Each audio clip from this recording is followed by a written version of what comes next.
खट्टा खाने वाली चुड़ैल। रात को अचानक राधिका मौसी को किचन से कुछ गिरने की आवाज आई। उन्होंने बाहर निकल के देखा तो किचन में उन्हें कोई सफेद साड़ी में दिखा।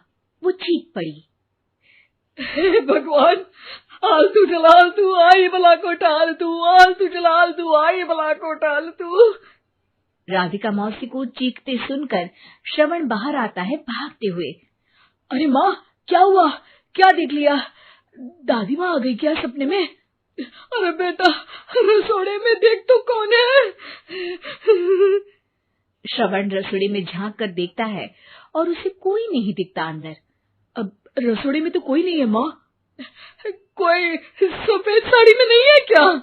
नहीं माँ, कोई भी नहीं है। चिल्लम चिल्ली की आवाज सुनकर काजल भी वहां आ जाती है। अब क्या हो गया माँ जी? अरे बेटा, रसोड़े में एक चुड़ैल थी सफेद साड़ी में। अरे क्या कर रही थी वो अंदर?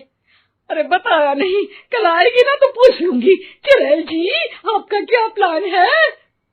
माँ जी, रात बहुत हो गई है, आपने कोई बुरा सपना देखा होगा, चलिए सो जाइए।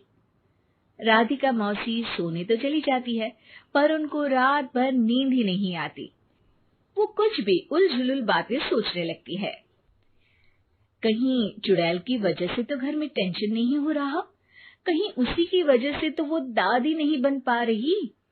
सुबह जब राधिका मौसी रसोड़े में छानबीन करती है तो पाती है कि नींबू का अचार गायब है। चुड़ैल नींबू का अचार ले गई, मुझे तो ठीक नहीं लग रहा कुछ। चुड़ैल को भी पता है कि जिंदगी का असली मजा तो खट्टे में ही है। राधिका मौसी झट से श्रवण को फोन कर देती है। बेटा, मुझे समस्या समझ में आ गई है, हमें एक तांत्रिक की जरूरत है। अरे क्या बोल रही हो माँ, तांत्रिक की क्या जरूरत है? आप पूजा पाठ तो कर ही रही हो ना।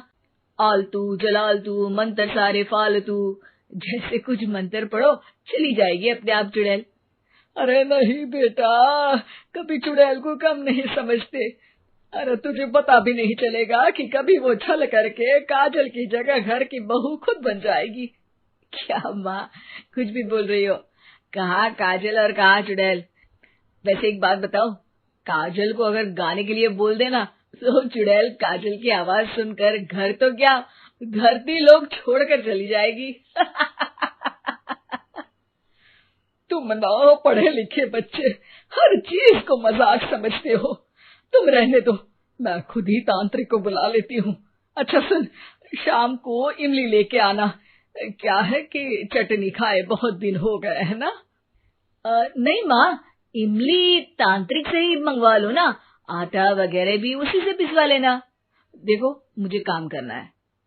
श्रवण रात को कई तरह की सब्जियों के साथ माँ के कहने पे चटनी के लिए इमली भी ले आया था, लेकिन राधिका मौसी के दिमाग में अलग ही फिल्म चल रही थी। उन्हें अब सिर्फ शक ही नहीं यकीन होने लगा था कि शायद चुड़ैल ने श्रवण पर अपना जाल बिछा दिया था, जिस वजह से श्रवण उनकी बात ही नहीं मान रहा था। पर कोई नहीं, आने वाली रात में राधिका मौसी खुद तैयार हो गई चुड़ैल को पकड़ने के लिए। रुद्राक्ष की माला, तुलसी का पत्ता, हनुमान चालीसा सब हाथ के पास ही था, बस चुड़ैल का इंतजार था। और जैसा राधिका मौसी ने सोचा था वैसा ही हुआ। वो चुड़ैल उस रात भी आई, पर वो राधिका मौसी से तेज निकली और राधिका मौसी के उससे पकड़ने के पहले ही वो भाग खड़ी हुई। जरूर बहू पे साया है उस चुड़ैल का, तभी तो श्रवण के कमरे में गई है। और अगली सुबह राधिका मौसी पिछली रात हुए हमले में किन चीजों का नुकसान हुआ उसका हिसाब लगा रही थी। उनके खेमे से एक आम के अचार की शीशी भी गायब हो चुकी थी और वो इमली भी जो कल श्रवण लेकर आया था। राधिका मौसी इस बारे में सोच ही रही थी कि श्रवण जल्दी से रसोड़े में आकर दवाइयों की पोटली ढूंढने लगता है। अरे बेटा, क्या हो गया? अब माँ, वो काजल की तबीयत खराब है, बहुत घबराहट हो रही है उसे। हे भगवान, मैंने पहले ही कहा था कि तांत्रिक को बुला लेते हैं, पर नहीं। अब देखो, उस चुड़ैल ने काजल को अपने वश में करना शुरू भी कर दिया है। हालांकि श्रवण भूतों में विश्वास नहीं करता था, पर अब वो भी डर जाता है और राजी हो जाता है एक तांत्रिक को बुलाने के लिए। कुछ ही घंटों में तांत्रिक आ जाते हैं और राधिका मौसी तांत्रिक जी को सब बता देती हैं। घोर संकट, घनघोर संकट, चुड़ैल को मारू जोर चाकट, ओम भट स्वाहा खटखा के आहा। अरे ये क्या मंत्र है? मेरे खुद के ओरिजिनल मंत्र है, कल रात को ही लिखे हैं, अच्छे लगे तो दाद चाहूंगा। एक और मंत्र सुनो, अर्ज किया है आब्राकडाब्रा, दिल्ली बम्बई आगरा, चंदा मामा सोवरले सुरन मामू जारा। ये मंत्र है? अरे कोई 40 वालीसा पढ़ो ना। वक्त कम है, 40 नहीं पड़ेंगे, 20-25 में काम चलाना पड़ेगा। अलग निरंजन जाके लंदन, मुफ्त का मंजान घिस मेरे नंदन। अरे जल्दी करो तांत्रिक जी, जल्दी करो। तांत्रिक अपने उल झलूल मंत्र पढ़ने लगता है।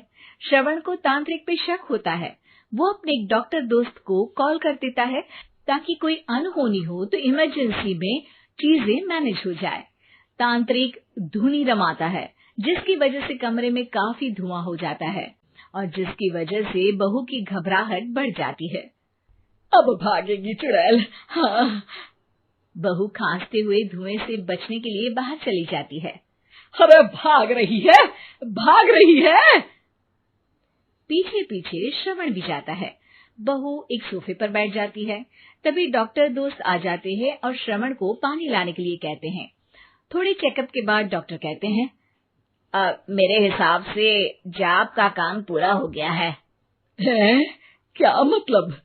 अरे कुछ भी नहीं माँ, कोई चुड़ैल नहीं है, खुशखबरी है, अब दादी बनने वाली है। मगर वो सब अचार के डब्बे। श्रवण दोनों अचार के डब्बे अपनी माँ को दिखाता है, जो कि उनके बिस्तर के नीचे छुपे हुए थे।